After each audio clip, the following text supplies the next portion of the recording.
Olá pessoal, prosseguindo nessa série ininterrupta, né? Não sei como, mas está dando certo. Então hoje, pessoal, vou abordar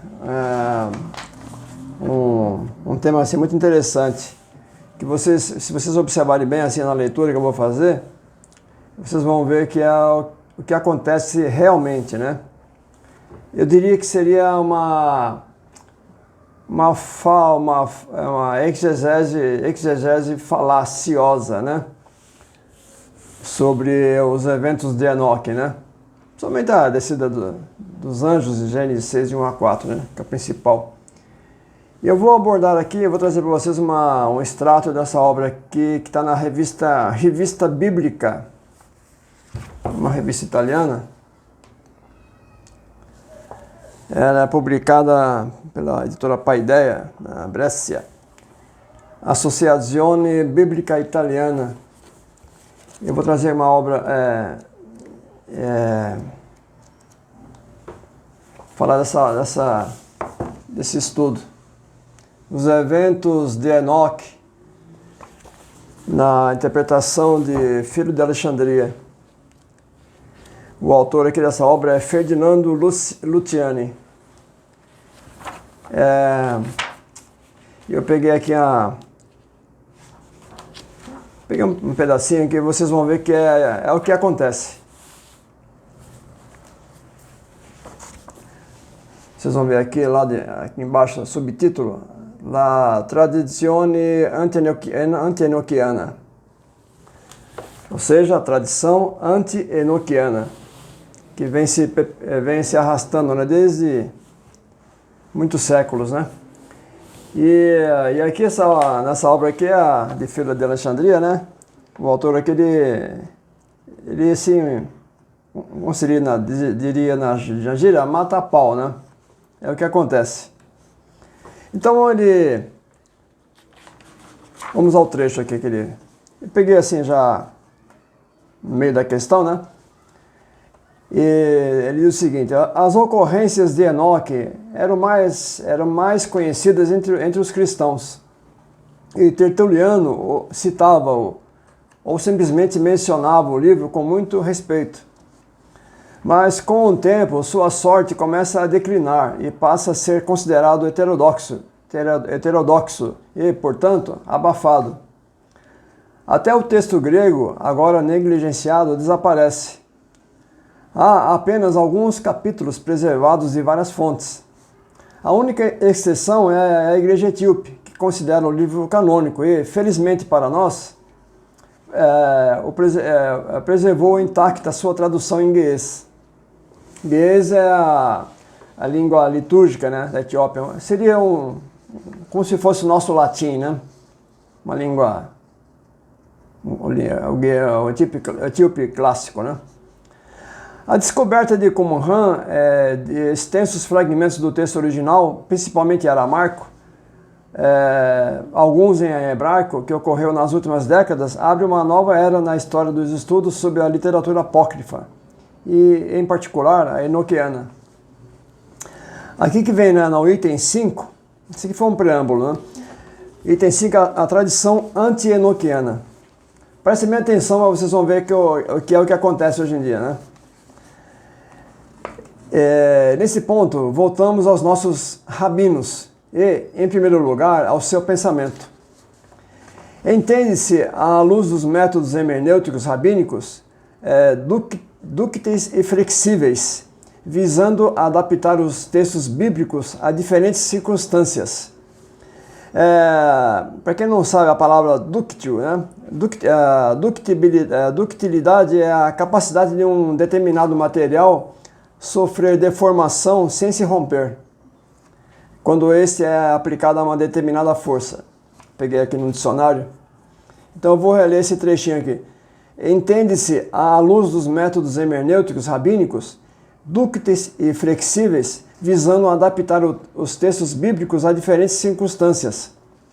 Muitas vezes, para explicar uma passagem simples, é o que eu sempre falo, seu verdadeiro significado foi negligenciado. A atenção era focada em palavras individuais e seus diferentes significados, ou algumas palavras eram conectadas com outras, forçando a sintaxe e, dessa forma, novos contextos foram criados, obviamente longe do significado autêntico do texto. É exatamente que muitos ditos especialistas, são até especialistas, né? Mas usam essa manobra, eles faz uma manobra espetacular para tentar dizer que em Gênesis 6, 1 a 4, ali não sejam anjos. Judas 6. Se vocês prestarem atenção, é idêntico. O que acontece? Tal procedimento foi favorecido por circunstâncias históricas. No nosso caso, por controvérsias com os cristãos. Nesse clima, era ainda mais inclinado a não se levar em conta todo o texto, mas apenas aquela parte dele, mesmo mínima, que continha a confirmação do próprio pensamento e permitia a refutação dos opositores. Dessa forma, os textos foram pulverizados e seu verdadeiro significado foi, de propósito, deixado nas sombras. É exatamente isso que acontece. É impressionante. Aqui tem um trechinho aqui, só para completar, né? Como sabemos que entre os cristãos Enoque gozava de grande prestígio, desde a era mais antiga, é provável que a controvérsia, provavelmente já surgida nos círculos farisaicos, tenha se intensificado após o ano 70 pelos rabinos. Mas, se vocês puderem depois voltar ao vídeo e prestar bem atenção nessa leitura, é impressionante, é o que acontece hoje em dia. Eles pegam um texto, eles vão, Gênesis 6, eles cortam um texto, tal, vai lá para trás, para frente, vai lá no fundo, volta, tal, e vão armando o cerco. Quem não entende, quem não conhece, se perde. Mas por isso que é importante vocês prestarem atenção nos dados que eu estou trazendo aqui, para quando vocês pegarem essas explicações. Eu, por exemplo, todos esses vídeos eu baixo e fica guardado aqui, né? Principalmente dos mais especialistas, né? Eu faço transcrição e deixo guardadinho aqui. Um dia acho que vai ser útil. Falácia em cima de falácia.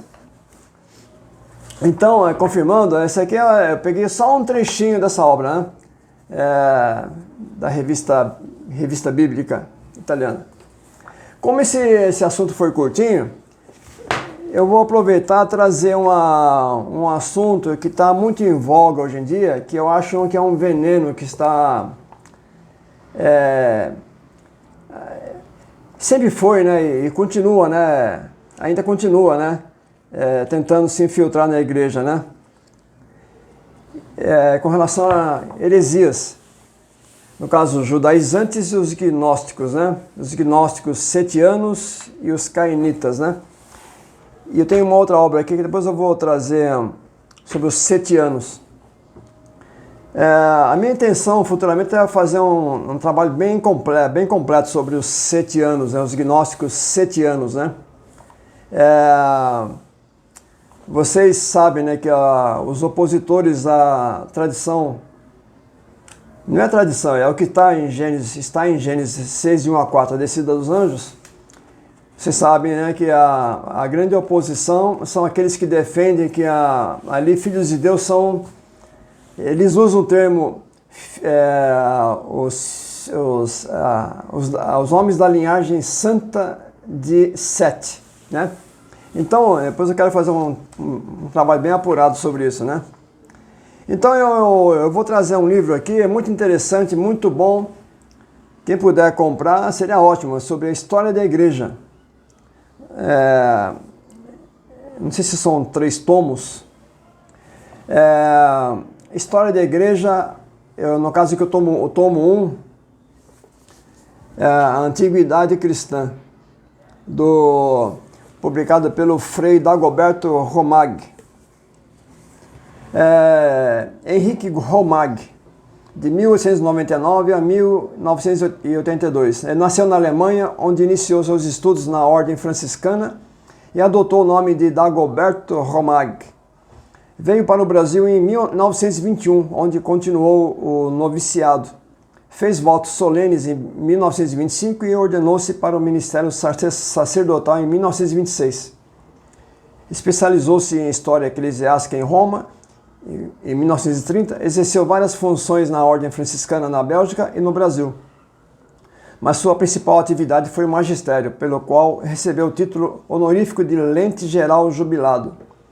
Frei Romag também se dedicou à história. Publicou vários trabalhos nesse campo, entre eles História dos Franciscanos no Brasil, desde os princípios até a criação da província de Santo Antônio. Então eu peguei aqui na página 156, eu acho muito assim interessante. Propriamente dito aqui não tem nada a ver com o livro de Enoque, né? Mas eu quero abordar porque hoje em dia está em voga, né? Principalmente no nosso meio, muitos, assim, uma teimosia judaizante, e não são todos, né, claro. Mas é bom, assim, uma vacina, né? É sempre bom ficar atento. E peguei aqui a página, são 3 trechos, a página 150, parágrafo 33, heresias em geral. Eu vou ler alguns parágrafos. No caso aqui, o item os judaizantes. Depois o outro é sobre os 7 anos. Uma leitura um pouquinho longa, mas é válido. Quem tiver paciência, né? Parágrafo 33. As apologias do século II, além de visarem a defesa do cristianismo, provando e fundamentando a fé pelos argumentos da filosofia, foram, por isso mesmo, uma tentativa de resolver o problema teológico da relação entre a fé e a razão. Problema sempre renovado, quando as verdades reveladas se apresentam a um espírito culto e acompanhado sempre de 2 grandes perigos, o racionalismo e o fideísmo. Este acentua demasiadamente a tradição, pouco se preocupando em fundamentar cientificamente a fé. Aquele dá preferência à razão, negligenciando a tradição. A Igreja não podia aprovar nenhuma nem outra dessas soluções extremistas. Fiel ao universalismo, afirma tanto a tradição revelada como a razão. Esse problema teológico havia de agravar-se à medida que se espalhava o cristianismo no mundo helênico. No século II, teve não só a solução verdadeira, objetivista, católica, mas também uma solução subjetivista, herética.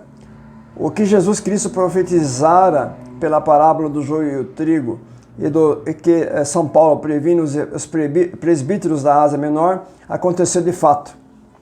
Nem todos os que ouviam o Evangelho aceitavam-no integralmente, mas tomavam dele o que lhes agradava e misturavam-lhe outros elementos, formando assim diversas heresias. Estas deram, embora negativamente, grande impulso às ciências teológicas. Aí ele usa um termo latim. Essas heresias são ou de origem judaica ou de origem pagã. Os judeus e muitos cristãos vindos do judaísmo não se conformavam com a ideia de que o Antigo Testamento fosse substituído pelo Novo, considerando a lei mosaica como obrigatória e, por consequência lógica, negavam ao fundador da nova lei a dignidade que lhe competia, negando em parte ou em todo sua divindade. É isso que acontece.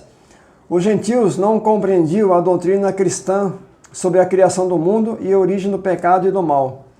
Opunham, portanto, ao monismo cristão, uma teoria dualista, ensinando a eternidade de Deus e da matéria.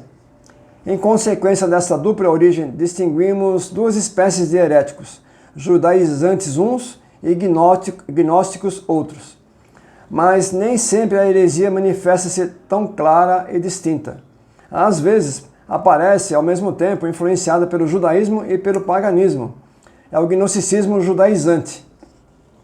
Os judaizantes dividiam-se desde o princípio em 2 partidos.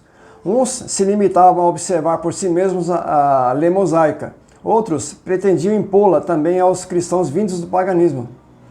Os rigoristas, censurados já no Concílio de Jerusalém, depois da morte de São Tiago Menor, separaram-se da igreja, opondo ao bispo Simeão um antibispo, Tebutis, abrindo assim o primeiro cisma na igreja. Consideravam Cristo como simples homem. Isso aqui é uma marca registrada deles. Aceitavam somente o Evangelho de Mateus, e esse mutilado, mudando até o texto sagrado para negar a divindade de Jesus. Isso é fato. Vocês podem observar. Santo Irineu os chama de ebionitas, no caso pobres. Os moderados, que Epifânio chama de nazareus, admitiam que Jesus Cristo era filho de Maria, nascido por obra do Espírito Santo, mas também eles só aceitavam o Evangelho de São Mateus, que é provavelmente o Evangelho dos Hebreus, de que fala Santo Irineu, e que Santo Epifânio chama Evangelho dos Nazareus, livro apócrifo. Agora eu vou para a página 153, parágrafo 34, o gnosticismo, vista geral, a gnosis alexandrina e siríaca, que é curtinho. Mais perigosa do que o judaísmo herético foi para a igreja a heresia do gnosticismo. Ele apresentou-se com o brilho da erudição, e tão poderoso foi o seu atrativo que um espírito como Agostinho se deixou fascinar pelo espaço de muitos anos, quando a heresia já se achava no caminho da decadência. O ponto de partida dessa confusão de doutrinas foi a questão de onde provém o mal. Esta questão vinha acompanhada por outra. Se Deus é e não pode ser o autor do mal, como explicar a origem do mundo material em que o mal reside? A esta se ligava finalmente uma terceira questão. Como será possível a salvação do espírito destinado a voltar para Deus? Esses problemas não eram alheios ao mundo antigo. Havia então no Oriente certas associações e escolas cujos autores e propagadores pretendiam transmitir aos seus adeptos o verdadeiro conhecimento, gnosis. Deixa eu ver se eu não estou pulando aqui. Eu acho que eu já até passei do ponto, né? Eu vou pular um pouquinho. Eu indico esse livro para vocês, é muito bom. Aí na página 156, desculpe o corte aqui, viu? Na página 156, eu vou entrar na Gnosis Alexandrina. A Gnosis Alexandrina pertence também a Gnosis Alexandrina pertencem também aos Ofitas, que veneravam a serpente como medianeira da Gnosis. Os Naacenos, que adoravam a serpente. Os Cainitas, que tinham como livro sagrado um Evangelho de Judas. Os Setitas, os Setianos, né? Que veneravam a Sete como pai dos pneumáticos. Acho que é só aqui que é só para vocês saberem como iniciou como eram divididos a gnose, né? Tem a gnose setiana, a alexandrina e a siríaca. Aqui eu não vou falar da siríaca porque a setiana está vinculada à gnose alexandrina. Agora eu vou mostrar um outro livro. Eu estou sendo muito breve, né? Porque depois eu vou fazer um apanhado mais longo, um vídeo só para isso. As escrituras gnósticas, publicada pela Loyola, uma nova tradução com anotações e introduções de Bentley Layton.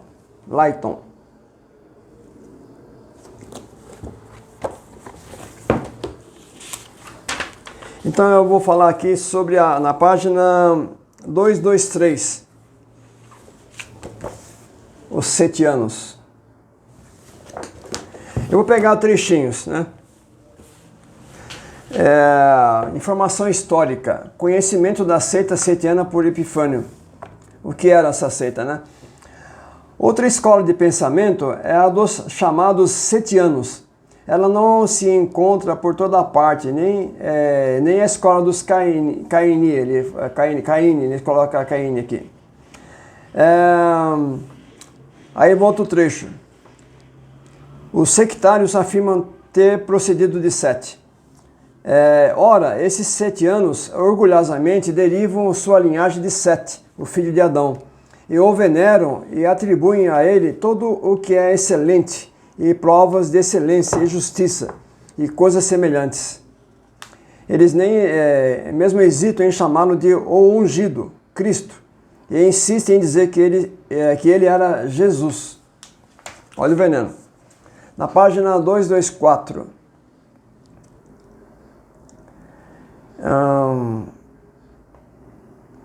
Eu vou ler aqui um trecho inteiro para dar sentido. A intervenção da mãe, no caso, Sete. Mas o poder do alto prevaleceu, a quem chamam mãe e fêmea, pois eles supõem que haja mães no alto e machos e fêmeas, e quase falam de parentesco e linhagens patriarcais. De modo que eles dizem, visto que ela tinha prevalecido, a mãe, que é chamada a fêmea, quando reconheceu que Abel tinha sido morto, refletiu e fez com que Sete nascesse.